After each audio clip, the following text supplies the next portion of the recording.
Assalamualaikum warahmatullahi wabarakatuh. Waalaikumsalam warahmatullahi wabarakatuh. Gimana kabarnya anak ibu? Sehat? Sehat, Bu. Alhamdulillah. Semoga semuanya dalam keadaan sehat selalu sehingga bisa mengikuti pelajaran ibu dan pelajaran mata pelajaran yang lainnya ya. Ya, Bu. Teringatnya kemarin ibu ada ngasih tugas kan mengenai distribusi normal. Ya, Bu. Nah, jadi ada beberapa siswa ibu yang belum mengirimkan tugasnya. Tolong nanti segera dikirim ya anaknya di grup WA atau chat pribadi ibu langsung ya. Ya, Bu. Jadi hari ini kita akan belajar mengenai distribusi normal. Oke? Nah, bentar ya anak-anak. Ya, Bu.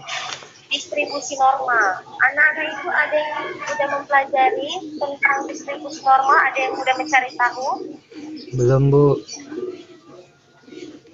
Ya, lain kali sebelum belajar disediakan ya nak ya materi yang akan kita pelajari biar bisa lebih nyambung dalam belajar ya nak ya.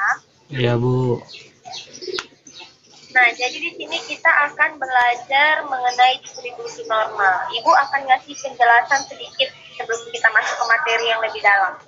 Nah, distribusi normal ini itu merupakan salah satu pembahasan dalam statistika yang mana berkaitan dengan distribusi peluang, nah atau bisa disebut dengan distribusi probabilitas. Oke. Nah, jadi distribusi normal ini merupakan salah satu distribusi dari variabel yang kontinu. Jadi distribusi normal ini dia membahas tentang variabel yang kontinu. Nah, jadi distribusi normal ini terdapat akan kita pelajari nanti tentang grafik atau kurva yang digambar menyerupai lonceng. Nah, gimana sih gambar dari grafik distribusi normal? Ibu kasih gambaran sedikit ya nak ya. Ya, Bu. Ini gambar bentuk kurva dari distribusi normal itu seperti ini. Tadi Ibu bilang dia menyerupai lonceng ya nak ya. Ya. Nah,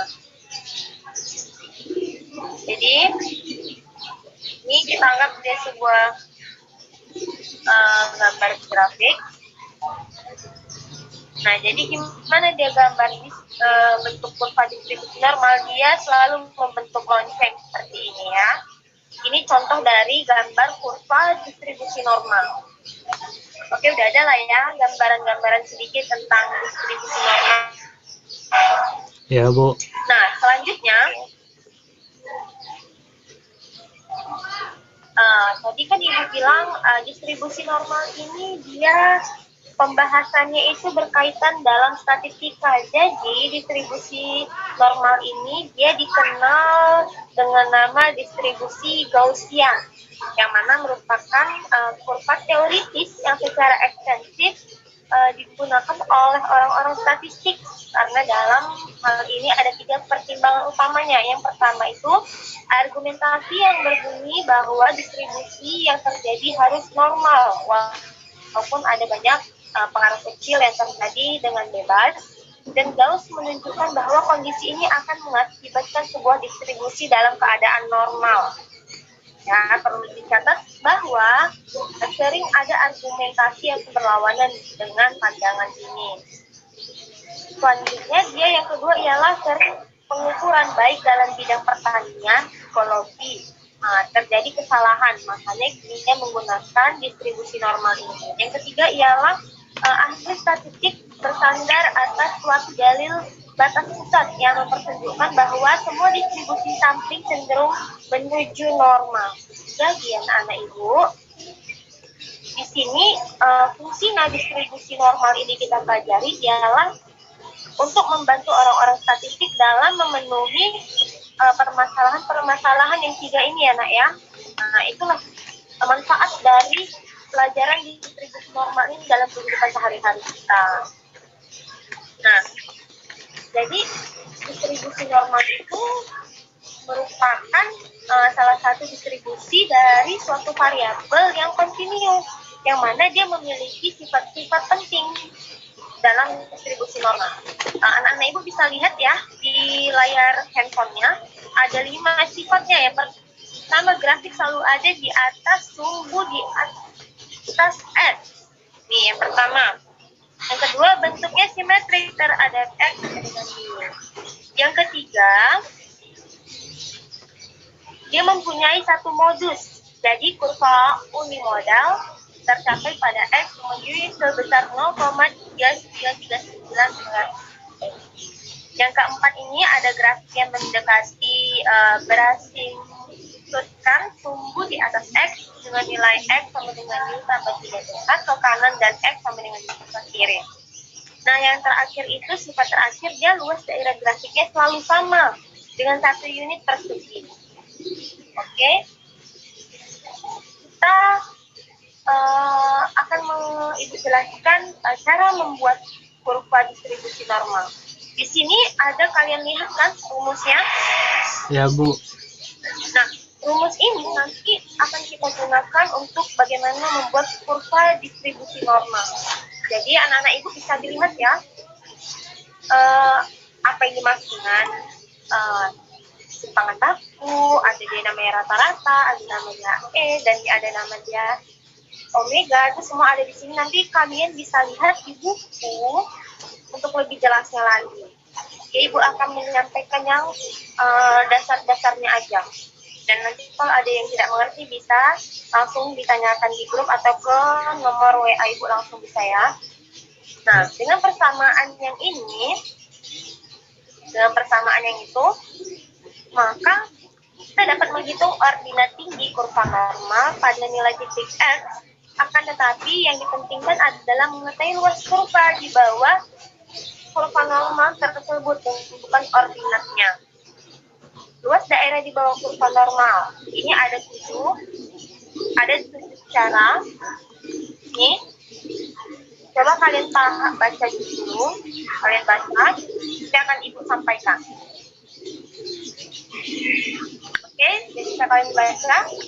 Ya, Bu. Nah, yang pertama itu dia ada hitung Z sehingga 2 desimal.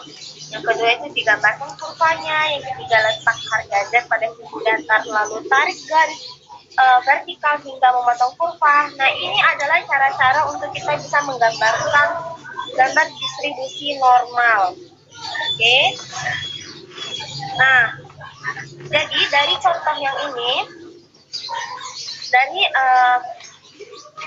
untuk mencari luas daerah pada bawah kurva normal itu dia memiliki 7 cara ini. Dia dapat gambar grafiknya itu seperti ini, nak.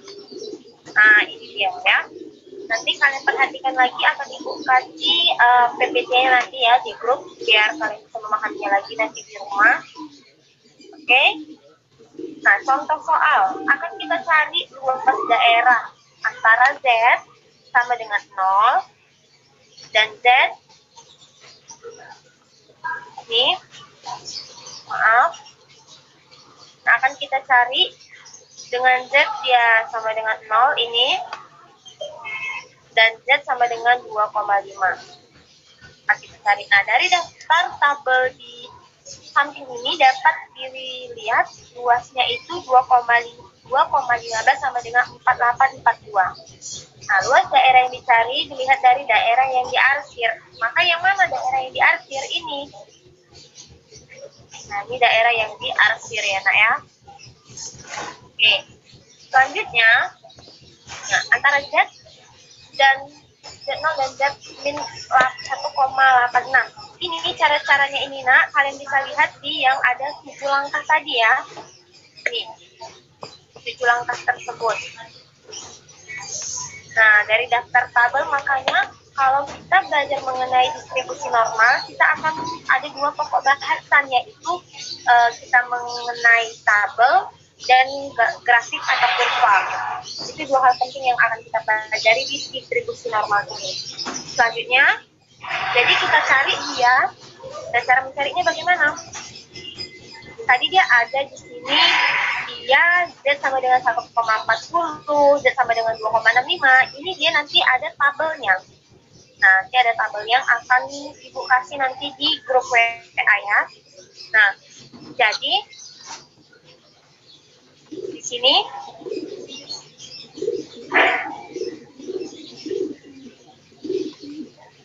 sini nih kita lihat. Tadi kan di sini ada dua. Nah, nih kita cari daerah yang di akhir. Nah, jadi setelah itu dari yang Z sama dengan 0 dan Z sama dengan 2, sekian tadi, itu kita lihat, kita ambil, kita potong dari sebelah kanannya berapa, sebelah kirinya itu berapa. Ini kan tidak sampai ini daerah akhirnya. Jadi kita lihat di sebelah kanannya kita ambil titiknya berapa, sebelah kirinya juga kita ambil titiknya berapa. Seperti itu cara mengerjakannya ya. Nah, ada contoh soal. Berat bayi yang baru lahir rata-rata 3,750 gram dengan timpangan baku 325 gram. Jika berat bayi berdistribusi normal, maka tentukan berapa berat bayi lebih dari 450 gram, 4.500 gram. Yang kedua itu berapa bayi yang beratnya antara 3.500 gram dan 4.500 gram. Jika semuanya ada 10.000 bayi. Nah, yang ketiga itu berapa bayi yang beratnya lebih dari lebih kecil atau sama dengan 4.000 gram jika semuanya ada 10.000 bayi. Nah, ini bisa kalian baca ya soalnya. Kita akan coba mengerjakannya. Dimana dengan X adalah berat bayi dan dia sama dengan 3.750 gram dan ini sama dengan 125 gram. Maka rumus skala X sama dengan Z sama dengan X dikali per theta.